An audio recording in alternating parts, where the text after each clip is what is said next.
원인이 없는 근육통이 존재한다는 것 알고 계셨나요? 저도 이번에 촬영하면서 처음 알게 됐는데 옷깃만 스쳐도 통증이 느껴지고 몸이 막 타들어가는 것 같은 고통이 느껴지기도 한답니다. 자, 바로 섬유 근육통인데요. 아마 처음 들어보시는 분들도 많을 것 같아요. 그래서 이 생소한 섬유 근육통에 대해서 얘기해 주실 오늘도 원장님과 함께 하도록 하겠습니다. 안녕하세요.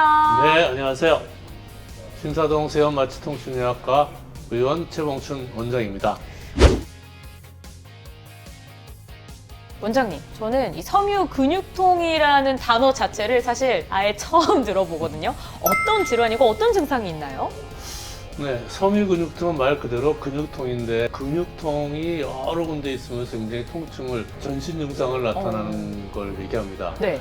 보통 이제 우리가 아프면은 어디 근육이 아프고 쑤시고 한두 군데 아프고 또 많은데 이거는 굉장히 전신에 걸쳐서 통증이 누르면 아픈 압통증이 굉장히 많이 나타나는데요.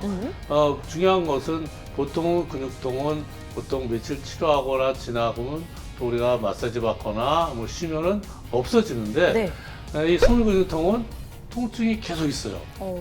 그래서 이제 3개월 이상 되면 정말 만성 통증으로 지속이 되고 굉장히 피곤하죠. 그래서 병원에 갔는데 중요한 거는 MRI나 무슨 검사를 해도 원인이 없는 거예요. 원인이 없는데 통증이 뭐 어깨도 오고 엉덩이도 오고 허리 여러 군데가 아프기 때문에 원인 모를 통증이 전신에 걸쳐서 나타나는 이런 것을 갖다가 우리가 섬유근육통이라고 얘기를 하고 있습니다.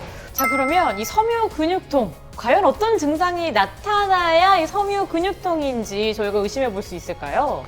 네, 보통 환자분들은 이제 초기에 치료하는 시기를 놓쳐서 점점점 통증이 심각한 상태로 오는 경우가 있습니다. 또 여성분 같은 경우는 이제 갱년기 증상이 되지 않았나 이런 생각도 해서 치료를 안 하고 놓다보면 나중에 만성으로 많이 진행이 된다면 일상생활에 지장이 줄 수 있을 정도로 많이 통증이 온다거나 아니면 여러 가지 우울증 이런 것들이 올 수가 있기 때문에요. 네.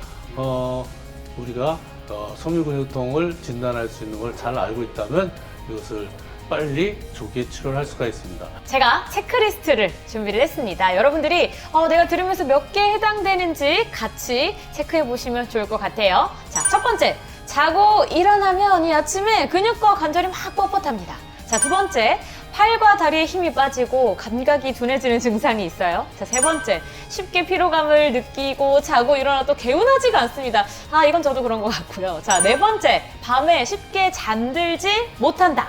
그리고 다섯 번째, 막 짜증이 들고요. 불안감이 커집니다. 여섯 번째, 지난 한 주간 기분이 좋게 느껴진 날이 3일 이하로 적다. 자, 그리고 일곱 번째, 두통, 메스꺼움 등을 느낀다.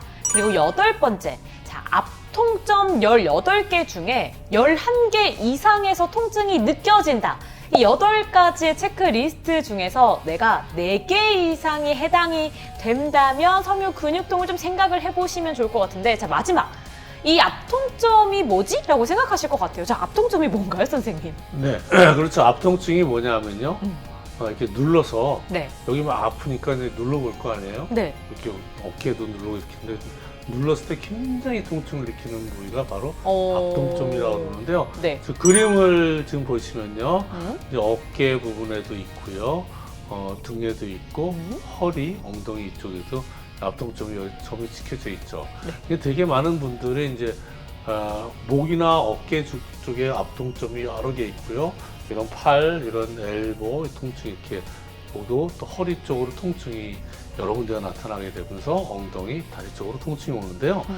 되게 이제 이렇게 아까도 했지만 이렇게 압통점이 있게 되면 그 근육이라든지 그 신경의 분포에 따라서 이렇게 아프게 나오는데 아까 압통점이 몇 개라고 그랬죠? 18개? 중에 몇 네. 개가 되게 돼요? 11개요.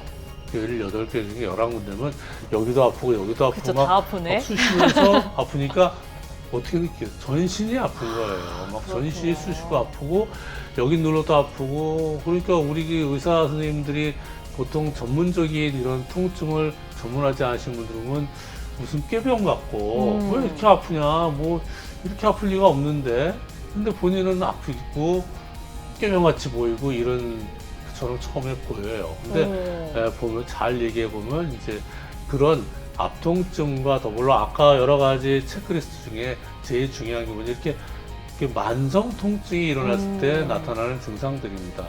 만성 통증, 이게 오래 통증이 있게 되면 어떻게 돼요? 아프죠? 그쵸. 그러면 짜증나죠? 네. 우울해져요. 그러네요. 아프니까 짜증나고. 그다음 밤에 자려고 그러는데 막 아프니까 잠 못 자고 막 그러네요. 수면일까 불면증이 오게 되죠. 불면증에 잠을 못 자니까 아침에 일어나면 피곤하죠. 그쵸. 나가면 막 피곤하고 짜증나고 전신이 쑤시고 아프고 힘들고 우울하죠. 그러네요. 그리고 집에 오면은 식욕도 안 나고 그걸 매일 반복을 이렇게 하다 보면 사람이 만성적으로 막 이제 괴로워지는 겁니다. 이런 증상들이 바로 만성 통증으로 왔을 때 오는 것들인데요. 바로 그래서 섬유근육통은 바로 만성 통증으로 속합니다. 아, 그렇군요. 네. 그래서 이런 증상이 있으면 아까 말씀 체크리스트 해보시고요. 거기에 아까 몇 개? 네 위에 개. 4개, 그쵸. 그리고 앞동점이 한 11개 정도의 통증이 느껴진다고 그랬을 때는 즉시 전문의를 찾아서 진찰을 받고 치료를 시작을 해야 됩니다. 이게 단순히 그냥 아침에 개운하지 않거나 기분이 좋지 않아 하고 넘길 문제가 아니라는 거군요. 우리 원장님이 말씀해 주신 것처럼 내가 체크리스트에 얼만큼 해당되는지, 그리고 이 여러 가지 통증을 눌러봤을 때 진짜 진심으로 한 11개 이상 아프다 그러면 또 문제가 다를 수도 있다고 하니까 꼭 병원에 방문하시면 좋을 것 같습니다.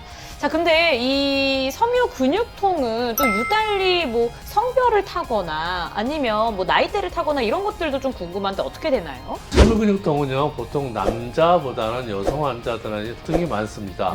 통계를 보면 섬유근육통의 유병률은, 즉 섬유근육통에 걸리는 사람들은 전체 인구의 약 1 내지 4% 정도의 유병률로 알려져 있는데요.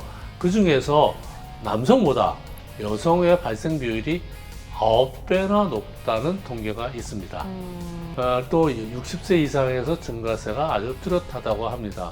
아무래도 근력이 전반적으로 좀 약하고요. 또 호르몬 변화, 면역 체계 이상, 뭐 가족력 이런 것들이 영향이 있기 때문에 여성분들이 많이 오지 않을까 이렇게 추정을 하고 있고요. 폐경기 전후로 나타나는 그 여성의 호르몬 변화가 또 이런 것들에 영향을 주지 않을까 추측을 하고 있습니다. 이 갱년기 증상은 정말 여러모로 문제가 많네요. 저도 제가 고등학교 3학년 때 저희 엄마가 딱 그 진짜 갱년기를 맞이를 하셨거든요. 그때 굉장히 예민하셨던 것 같은데, 영상을 보고 계신 우리 어머님들 또는 자녀분들, 이 단순 폐경으로 인한 뭐 여러 가지 문제가 아니라 섬유 근육통일 수도 있다는 점 꼭 기억해 주시면 좋을 것 같습니다. 자, 원장님, 원인은 잘 모르지만 그래도 우리가 치료는 할 수 있을 것 같은데 어떤 치료법이 있죠? 네, 섬유근육통은 말 그대로 또 만성적인 통증이기 때문에 원인도 잘 모르지만 치료 방법 또한 상당히 복잡하고 그렇게 보통 이런 치료처럼 금방 깨끗이 안 나는 경향이 있기 때문에요. 네. 잘 치료를 해야 됩니다. 처음에 치료는 이런 가볍게 운동하는 운동 치료부터 치료를 시작을 해요. 그래서 스트레스를 줄이면서 이제 가벼운 운동을 하는데 막 뛰거나 이런 심한 운동이 아니라 가볍게 이런 운동을, 걷는 운동 같은 거를 시작을 하면서 운동을 꾸준히 해주는 것이 중요하고요. 네. 그 다음에는 아픈 거에 대한 약물을 먹고 이제 진통소염제라든지 근육이완제, 그리고 신경병증에 대한 이런 식경 약물을 치료를 해서 해두고, 또 하나는 아까 말씀드렸듯이 이 만성병증은 이런 우울증이나 이런 것들을 소화하기 때문에 우울증이나 이런 것들에 대한 약물을 처음부터 잘 치료를 해야 됩니다. 또 환자가 또 이런 면역을 잘 유지할 수 있게끔 면역을 증강시키는 여러 가지 치료를 하고, 본인도 면역을 유지하기 위해서 여러 가지 운동을 하는 것이 좋습니다. 특히 인지 행동 요법 같은 것들이 우리 몸을 아주 건강하게 또 면역력을 증가시키는 치료 방법이기 때문에요. 이렇게 치료를 하시면 되는데, 아까 말씀드린 요약하면 운동 치료를 하면서 운동 치료. 약물 치료. 약물 치료는 여러 가지 약물을 복합적으로 사용을 하고 또 장기적으로 사용을 해야 됩니다. 네. 그래서 장기적으로 쓰면 보통 6개월이나 1년 정도 된다 하면은 어느 정도 통증이 잡히고 좋아지는 걸로 되어 있습니다만, 굉장히 많은 노력을 하고 여러분도 굉장히 이렇게 운동을 해야지 좋아지는 걸로 되어 있습니다. 그래도 6개월 정도 노력하면 나아질 수 있다는 게 하나의 또 희망 같습니다. 그만큼 삶에 굉장히 밀접하고 이 일상에서 일어날 수 있는 쉬운 통증이지만 사실은 굉장히 큰 문제인 것도 맞는 것 같습니다. 아무래도 이렇게 일상생활에 크게 영향을 미치는 거면 정말 병원을 빨리 찾아야겠어요. 네. 그래서 이제 보통 분들 아까 처음에 말씀드렸듯이 그냥 가볍게 근육통이다. 괜히 요새 피곤하니까 무슨 일들이 많으니까 몇 개월째 힘들고 아프다 이렇게 그걸 자꾸 넘기지 마시고요. 근육이 아프다 그러면 우리나라 사람들 굉장히 근육통에 관대해요. 그런 것 같아요. 그냥 아프니까 그냥 뭐 운동이나 하지. 나 원래 그러니까 이렇게 넘기다 보면 만성으로 되면 일단 만성 통증이 되면 치료하기 굉장히 힘들다는 거를 아시고요. 빨리 병원에 가서 조기에 빨리 치료를 서두르시는 것이 가장 빠른 치료법입니다. 여러분 보셨죠? 단순히 피곤하거나, 삐느님 피곤하시죠? 저도 피곤한데 그냥 뭐 오늘 하루 좀 잘 자면 낫겠지 이런 게 아니라 여러분들 주변을 조금 눈여겨보시면서 이 일상에서 일어날 수 있는 문제를 초기에 잡았으면 좋겠습니다. 그렇게 유익한 정보를 저희 유튜브 채널에서 많이 제공하고 있으니까요. 자, 여러분들의 통증을 없앨 수 있는 이 유튜브 채널 좋아요, 구독, 알림 설정까지 부탁드립니다.